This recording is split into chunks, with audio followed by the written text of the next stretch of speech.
Great, so thank you very much for the invitation to speak about the National DBT project and allied interventions. So I'm going to present an overview of our research work on behalf of the team. So just want to acknowledge the work of the team. Daniel Flynn has been our overall project lead. Mary Joyce has been our project coordinator, and also just to acknowledge the many researchers who have contributed to aspects of this project.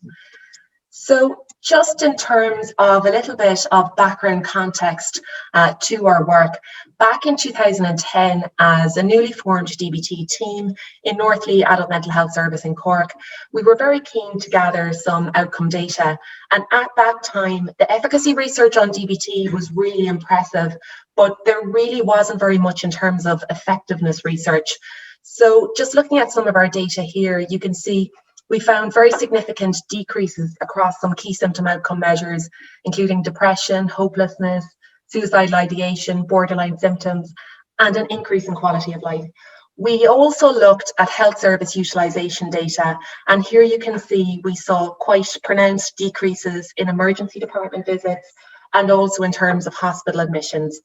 We then used this data to make the case for expanding DBT across Cork, and 3 further DBT teams were established.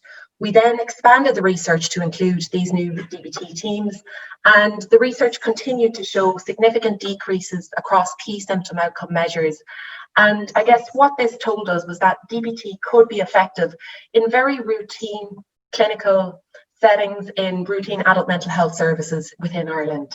So then in 2013, Daniel Flynn developed a proposal to coordinate a national implementation of DBT. And this initial proposal aimed to train 16 teams in DBT over 2 years. And we had 3 main research aims to this project. The first was to evaluate the effectiveness of DBT for clients who participated in programs established as part of the National DBT project. And to this end, we looked at data from our adult mental health teams, and in particular, we have data on 196 adult participants across 9 teams. And we saw significant decreases on all key symptom outcome measures, including frequency of self-harm. Then, to turn our attention to the CAMS data, we have data on 84 participants across 7 teams. And again, we saw very significant decreases on the key symptom outcome measures. And we also saw a significant decrease in terms of health service utilisation. So they had decreased numbers of inpatient admissions and visits to the emergency department. And then the second aim of our research evaluation was to evaluate the coordinated implementation of DBT. So to this end, we conducted interviews with the DBT team leaders, and we also invited all DBT therapists to complete surveys so that we could gather an understanding of their experience of being part of this project.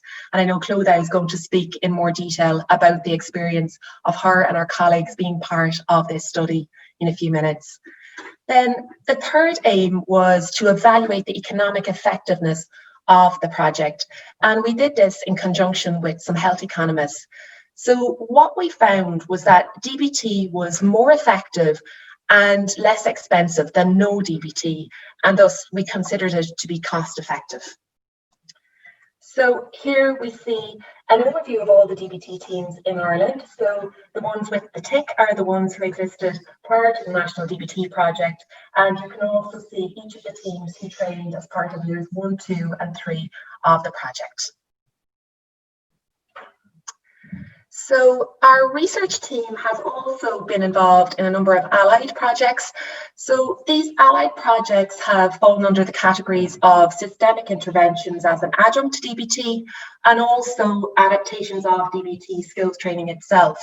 So just firstly, in terms of the systemic interventions as adjuncts, we have conducted some research on family connections and also on clinician connections. So in terms of family connections, It's a multi-family group intervention for family members and loved ones of those with BPD. It was developed by Alan Frazetti and Perry Hoffman. It's based on both DBT and stress coping and adaptation theory.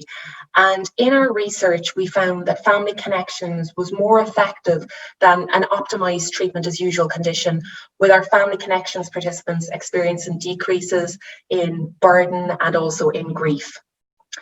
Then clinician connections is an adaptation of family connections, and it's essentially a brief training program for clinicians who work in some capacity with individuals with BPD but don't have formal training in DBT. And in our research to date on the clinician connections program, so we have looked at qualitatively at themes which have emerged from focus groups with practitioners who have taken part in the Clinician Connections programme, and our quantitative evaluation of clinician connections is currently underway. So we have also looked at adaptations of DBT skills training. So we have evaluated a DBT skills only group called You and Me, or Understanding and Managing Emotions. And this programme has been aimed at individuals with emotion dysregulation, but who aren't actively engaging in self-harm. And we have found this to be very effective for this client group. Some of my colleagues have also been involved in the evaluation of the You and Me A programme for individuals who have emotion dysregulation, but a dual diagnosis and would present with addiction difficulties also. And finally, some other colleagues on our team have been involved in a project called DBT Steps A, which is a universal levels DBT skills training program for adolescents and is delivered within the secondary school system. So that's really just a very quick overview of some of the projects which we have been involved in, and we look forward to speaking in more detail about some of these in due course. So just a very quick overview of where we're at. So as you've seen, between 2010 and 2012, we were very much involved in local pilot work within Cork. Then from 2013 to 2017 was the active phase of the National DBT project. And since 2018, I guess we have been reflecting, writing up the research and working on the publications and considering what the next steps are. So at the moment, we're in the process of changing our training model, and we're moving to a train the trainer model, which we're hoping will commence in January 2021. We will, of course, be looking at some research based on this new training model. And again, we look forward to presenting on this in due course in the future. So that's just our very quick overview. So now I'll hand over to Clodagh.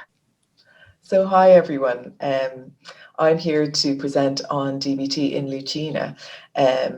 So my name is Clodagh NiMhaolain. I'm a senior clinical psychologist in Lucena CAMHS and the coordinator of the DBT programme here. So I trained in DBT in 2015 as part of the national training programme, which was rolled out to address suicidal behaviour in Ireland.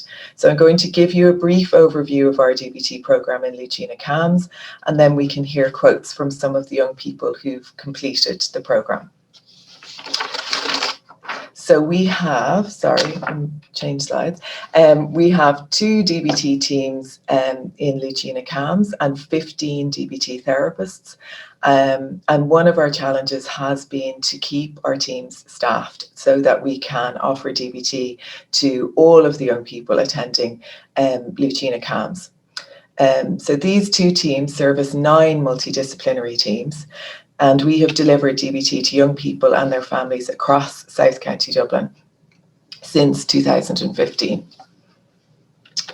So to date, we have offered comprehensive DBT to a total of 127 young people and their families attending Lucena CAMHS. 85 young people have completed the DBT programme, and 42 families either declined the offer of DBT or commenced it and could not complete the full programme. And DBTA for adolescents is slightly different to the DBT offered to adults. It's a 6-month programme. And it also involves a parent attending skills training with the young person. So it's a big commitment for families to make. They're attending Lucena for 3 hours a week at least. And that is in line with the severity of the problems that the young people. I asked young people to take part in a series of interviews and discuss their experience of DBT in their own words. 6 young people who had completed comprehensive DBT opted to take part. The next couple of slides contain quotes from one of these young people outlining his experiences and understanding of DBT. He is a particularly articulate young person whose quotes are indicative of the experiences that all the young people who took part referenced. So I've changed his name to protect his identity. And my computer's frozen. Okay, the next slide. So DBT are kind of rewiring the ways of thinking that you've got into your head that aren't helping. So before I wouldn't have noticed these things and I would have thought, oh, I don't know why I'm feeling this way and I don't know how to stop it. So things just got worse and worse. But now I know when something's going wrong and the things that I need to look out for. Yeah, and I think it just reminds you of the ways of thinking that most people have, because nobody talks about these ways of thinking anywhere else. Nobody talks about how you deal with those specific issues. So it helps you learn that. You know what I mean? And then continuing on his perception of DBT, yeah, for sure. It's given me just a focus in terms of where I'm going and understanding of what I'm going through. Just because I feel like before my mental health, it was just this thing that was there.